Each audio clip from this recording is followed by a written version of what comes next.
যারা আসলে নির্বাচনে অ্যাটেম্পটস থাকে বা যারা করে, প্রত্যেকটা মানুষই আসলে তাদের পার্সোনাল বেনিফিটসের জন্য নিজেদেরকে ক্রিয়েট করে।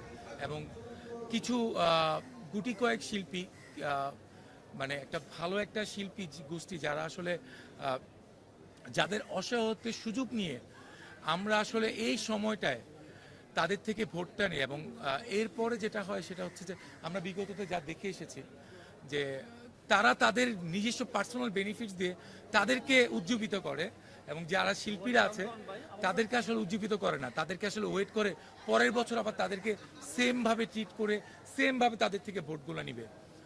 মানে আমরা দেখি যে নির্বাচনের আগে একটা সপ্তাহ এখানে একটা মজমা বসে, এখানে মজমা বসে, এখানে কনভেন্স দেওয়া হয়, এখানে 3 বেলা খাবার দেওয়া হয়।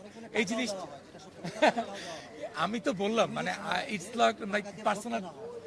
ভোটটা যখন নেয় তখন অনেক কিছু করা হয়, বাট এরপরে 2 বছর যদি তারা এতটাই আন্তরিক হয়ে যায়, সেই ক্ষেত্রে এই 2টা বছর কেন তারা এই নোংরখানাটা খুলে রাখে না, এটা আমার প্রশ্ন। মানে কেন বেসিক্যালি তাদের জন্য রেগুলার ওপেন করা থাকে না?